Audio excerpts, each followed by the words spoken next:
Om Swastiastu, Assalamualaikum warahmatullahi wabarakatuh, Shalom, Namo Buddhaya dan Salam Sejahtera untuk kita semua.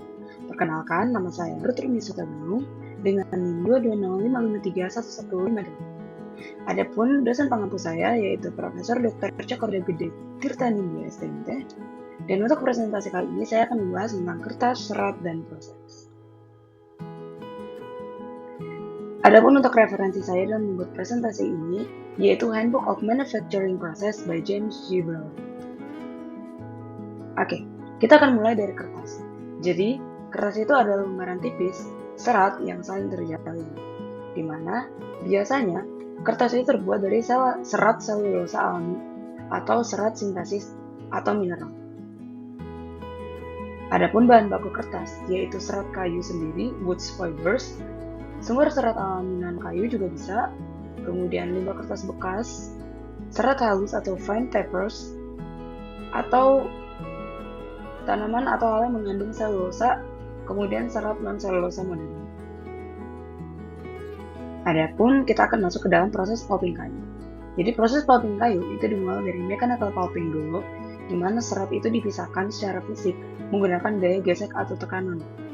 Kemudian masuk ke dalam chemical pulping, yang mana ia menggunakan bahan kimia seperti natrium hidroksida atau sulfit untuk melarutkan lignin pengikat serat. Kemudian masuk ke dalam semi-chemical pulping, di mana kombinasi metode mekanik dan kimia untuk efisiensi proses dan hasil serat yang lebih kuat. Oke, kita akan masuk ke dalam Forerunner machines, di mana Forerunner mesin itu adalah mesin pembuat kertas kontinu yang paling banyak digunakan.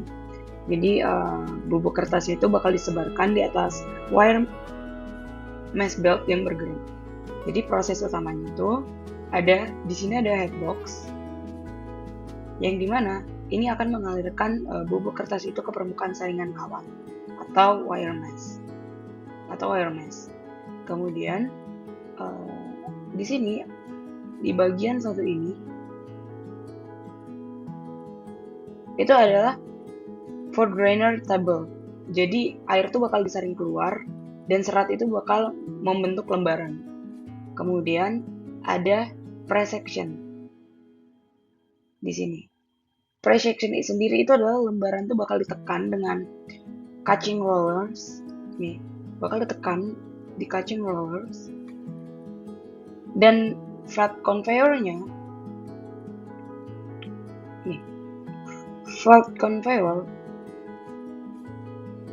itu bakal ngeluarin sisa air. Kemudian di dry section di sini, di dry section itu pengeringan menggunakan steam heated rollers. Dia bakal menggunakan ini, yang dimana ini adalah pemanas uap. Kemudian di sini ada calendar roll stack, dimana ini lembaran itu bakal dilewatkan antara halus untuk memperoleh permukaan rata dan kilat. Kemudian kita masuk ke cylindrical atau cylinder mold mesin, dimana ini tuh ada perbedaan dari yang tadi.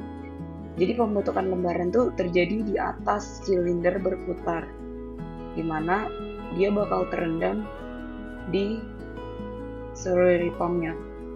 Jadi serat tuh bakal nempel di permukaan silinder seiring air tuh tersaring keluar. Kemudian ada relief printing atau cetakan tinggi sesuai dengan namanya. Jadi permukaan cetaknya yang ini itu lebih tinggi. Contohnya itu biasanya ada di letterpress atau flexography. Nah, letterpress tuh ada bagian-bagiannya, di mana ada flat di sini untuk sesuai gambar ini. Jadi flatbed atau flatten press, dia tuh manual. Jadi kertas tuh bakal ditekan secara manual ke type datar menggunakan flatten datarnya. Kemudian di gambar ini flatbed atau flat pattern press itu otomatis. Jadi memakai roller tinta otomatis dan mekanisme engsel atau pivot untuk efisiensi produk. Kemudian di sini dia flatbed atau cylinder press. Jadi kertas ini bakal ditekan sama roller silinder ini atau impression roll yang bakal bergerak di atas permukaannya. Kemudian ada rotary press, jadi dia menggunakan plat cetak melengkung atau curved type plate yang berputar dan menekan kertas secara kontinu. Kemudian ada planographic printing, di mana permukaan cetak atau non-cetaknya itu berada pada bidang datar yang sama. Kemudian ada planographic printing atau litografi juga, jadi itu berbahan minyak ya. Jadi area tanpa minyak itu bakal menyerap air dan tintanya itu bakal nempel pada area yang berminyak. Jadi waktu ditekan, tinta itu bakal berpindah ke atas. Kemudian ada juga bagian yang dimana adanya lekukan di recess areasnya, dimana terukirlah di bawah permukaan plat cetak. Kalau yang tadi itu timbul, yang ini tuh dia mencolok ke bawah. Jadi tinta dari lekukan itu bakal berpindah ke atas. Kemudian ada grapher printing atau rotografer, di mana dia menggunakan silinder tembaga atau copper cylinder yang diukir dengan gambar atau teks. Kemudian tinta itu bakal tersimpan di silinder, bakal tersimpan di lekukan kecil dengan kedalaman yang bervariasi. Jadi saat kertas itu ditekan ke silinder, tinta dari lekukan itu bakal berpindah ke permukaan kertas.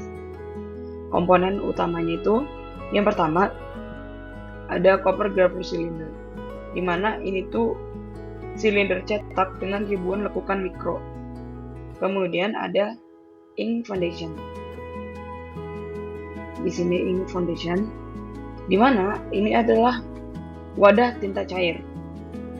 Kemudian ada Dr. Blade di sini.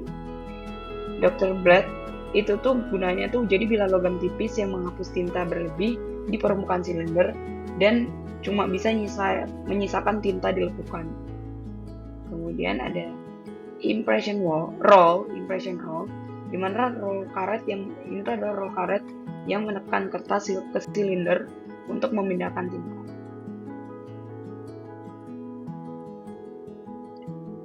Kemudian kita masuk ke dalam making grapher plates, di mana ini tuh materialnya dia menggunakan silinder baja yang dilapisi tembaga. Biasanya making grapher plates ini itu dikendalikan oleh komputer atau CNC engraving machines, dan dia tuh menghasilkan ujung berlian halus untuk mata pahatnya. Dan kita masuk ke dalam screen printing atau serigraphy silk screening. Jadi ini adalah metode cetak stensil yang disempurnakan. Jadi tinta itu bakal dipaksa melewati lubang pola atas stensil. Adapun proses pencetakan itu, jadi screen dengan pola itu ditempatkan di atas bahan cetak. Terus squeeze atau ini tuh bakal ditekan untuk mendorong tinta melalui area terbuka atau screen ini. Jadi setiap warna itu bakal dicetak dan dikeringkan secara terpisah atau dia masuk ke dalam proses multicolor, dan pengeringan itu bakal dilakukan dengan pemanasan, penguapan, atau dengan sinar UV. Kemudian kita masuk ke dalam halftone screens atau screens setengah nada. Jadi ini tuh bakal diproyeksikan melalui layar halftone atau halftone screen. Dia bakal memecah gambar menjadi titik-titik kecil atau dots. Jadi area gelap dia titik-titiknya itu bakal lebih besar dan rapat, sedangkan area terang itu titik-titiknya bakal kecil dan jarang. Dan dia tuh biasanya gradasinya halus banget sampai kalau untuk dilihat dari mata biasa itu nggak bisa.